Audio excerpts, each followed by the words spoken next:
Bonjour à tous. La plupart des gens se réveillent le matin et commencent à penser à leurs problèmes. Ces problèmes sont liés à certains souvenirs et ces souvenirs sont liés à certaines personnes et choses. Votre cerveau est comme un vieux magnétophone qui vous repasse la même cassette encore et encore. Si votre cerveau est l'enregistrement du passé, alors, au moment où vous commencez votre journée, vous pensez et vivez déjà dans le passé. Chacun de vos souvenirs est chargé d'émotions et les émotions sont le produit final des expériences passées. Ainsi, au moment où vous vous rappelez les souvenirs de vos problèmes, vous vous sentez soudainement malheureux, triste et souffrant. La façon dont vous pensez et dont vous ressentez crée votre état d'être. En d'autres termes, elle crée votre caractère. Si tout votre état d'être lorsque vous commencez votre journée est dans le passé, cela signifie que votre passé deviendra tôt ou tard votre avenir. Par exemple, quelque chose qui s'est produit hier vous a mis en colère. Aujourd'hui, vous vous réveillez, vous y pensez et vous vous sentez à nouveau en colère. Si vous faites cela pendant 2 jours, les gens penseront que vous passez une mauvaise journée. Si vous le faites pendant 1 semaine, les gens penseront que vous êtes de mauvaise humeur.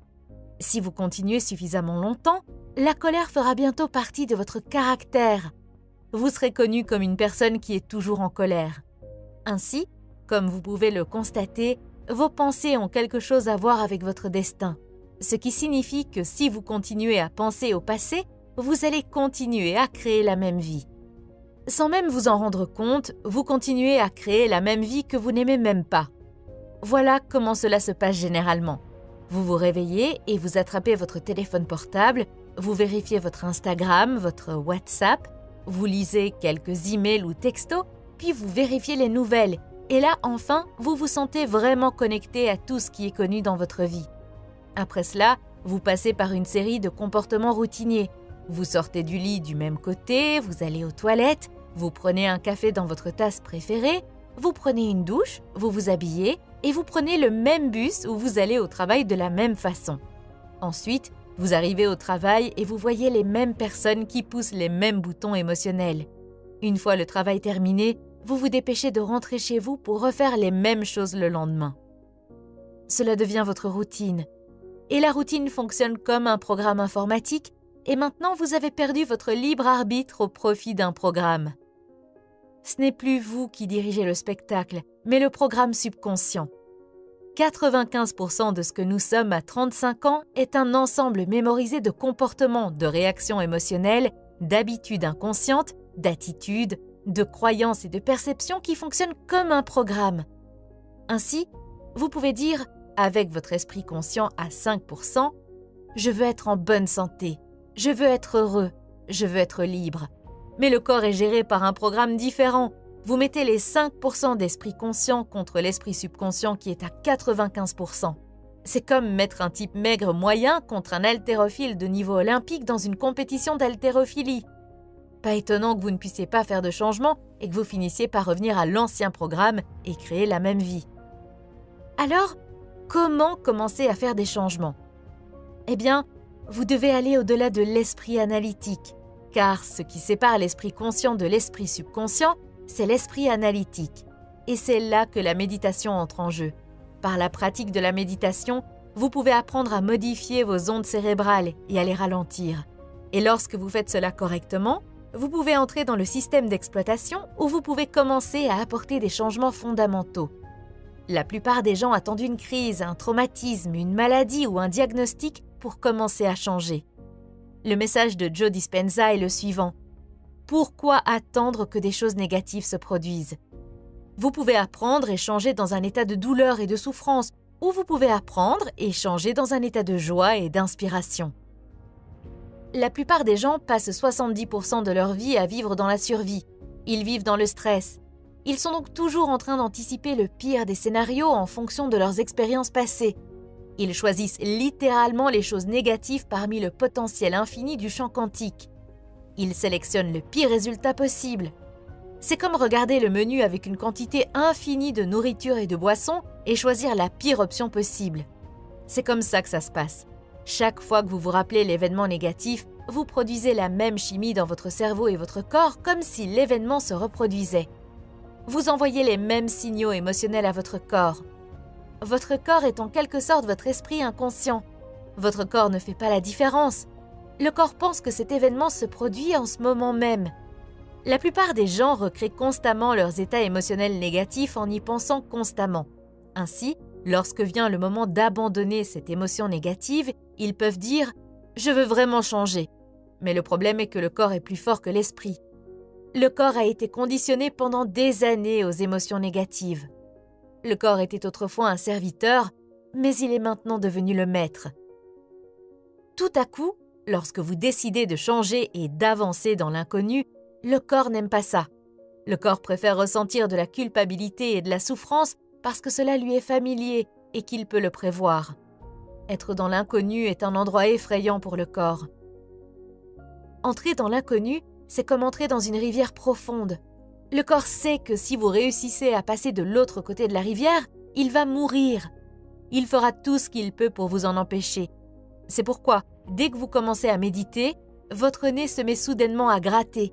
Vous vous souvenez d'une tâche importante que vous aviez à faire, un souvenir d'il y a 20 ans surgit de nulle part.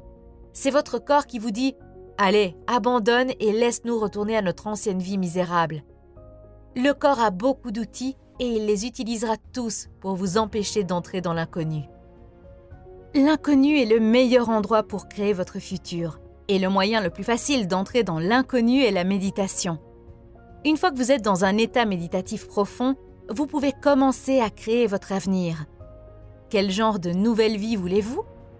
Quels sont les comportements que vous voulez adopter? Quel genre de personne voulez-vous être?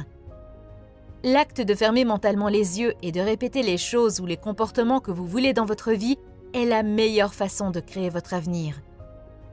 Si vous êtes vraiment présent, le cerveau ne fait pas la différence entre l'imagination et l'expérience réelle. Par l'acte d'imagination, vous installez les programmes logiciels de votre vie future. Maintenant, votre cerveau n'est plus un enregistrement du passé, c'est une carte vers le futur. Et si vous continuez à le faire, qui sait, vous pourriez commencer à agir comme une personne heureuse.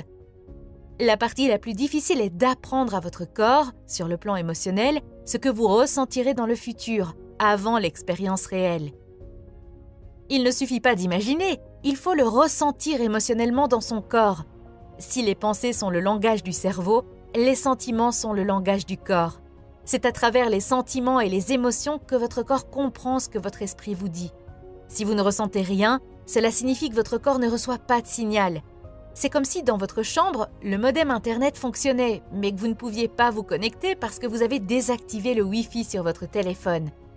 Dès que vous avez commencé à ressentir les émotions de vos pensées, vous êtes connecté à Internet et vous pouvez maintenant commencer à télécharger votre vie future. Et savez-vous ce que cela signifie? Cela signifie que vous n'avez plus besoin d'attendre que votre succès arrive pour vous sentir heureux. Vous n'avez plus besoin d'attendre la richesse pour vous sentir abondant. Vous n'avez plus besoin d'attendre votre nouvelle relation pour ressentir de l'amour. Selon le modèle quantique de la réalité, dès que vous commencez à vous sentir abondant et digne, vous générez de la richesse. Au moment où vous commencez à la ressentir, vous commencez à faire un pas en avant vers votre avenir. Cela signifie que vous devenez le créateur de votre avenir. Vous ne vivez plus comme une victime en disant des choses comme « je suis comme ça à cause de cette personne ou de cette personne ou de cette expérience ». Malheureusement, de nombreuses personnes sont aujourd'hui victimes de leurs propres pensées négatives du passé. La plupart des gens ne le réalisent pas, mais voici ce qu'il en est des pensées. Ce n'est pas parce que vous avez une pensée qu'elle est vraie. Je répète, ce n'est pas parce que vous avez une pensée que vous devez agir en conséquence. En moyenne, vous avez 60 à 70 000 pensées en une journée.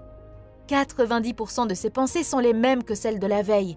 Si vos pensées ont quelque chose à voir avec votre destin, alors votre vie ne va pas beaucoup changer, car la même pensée conduit au même choix. Le même choix conduit au même comportement, le même comportement crée la même expérience, et la même expérience produit la même émotion. C'est pourquoi il est très important de méditer afin de devenir plus conscient de la façon dont vous pensez, dont vous agissez et dont vous vous sentez. Plus vous êtes conscient, moins il y a de chances qu'une pensée indésirable passe inaperçue. Le mot méditation signifie se familiariser avec. Ainsi, lorsque vous vous familiarisez avec les pensées, les comportements et les émotions de votre ancien moi, vous ne les laissez plus vous influencer. Au lieu de cela, vous commencez à penser à de nouvelles pensées et à conditionner le corps à un nouvel état émotionnel. Si vous le faites suffisamment longtemps, ce nouvel état émotionnel vous deviendra familier. Créer un nouveau soi, c'est comme créer un nouveau jardin. Vous devez d'abord vous débarrasser des mauvaises herbes et des pierres. Ensuite, vous devez arracher les plantes de l'année passée et vous devez préparer le sol. Ce n'est qu'après cela que vous pouvez commencer à planter. Méditer fonctionne fondamentalement de la même manière. Vous préparez le jardin et ce n'est pas un travail facile. Entraîner votre corps à s'asseoir et à méditer, c'est comme entraîner un animal sauvage ou un chien. Vous dites « Assieds-toi et attends ici ». Mais il s'enfuit, alors vous l'attrapez et vous le ramenez. Mais bien sûr, il s'enfuit à nouveau et vous l'attrapez à nouveau et le ramenez. Dès que vous commencez une méditation, votre corps vous dit « Il est 8 heures. Normalement, tu lis tes emails et tu t'énerves à cette heure-ci, mais tu es assis et tu ne fais rien. Tu n'es pas dans les temps, que se passe-t-il ? Pendant des années, nous avons été en colère ensemble à cette heure-ci, mais tout d'un coup, tu vas changer juste comme ça. » Donc, le corps commence à envoyer des signaux. Le corps est essentiellement à la recherche de cet état chimique prévisible et il ne se soucie pas que ce soit un état toxique. Chaque fois que vous prenez conscience de ce que fait votre corps et que vous portez votre attention sur le moment présent, vous dites au corps que ce n'est plus l'esprit et que vous êtes l'esprit. Et maintenant, votre volonté devient plus grande que le programme.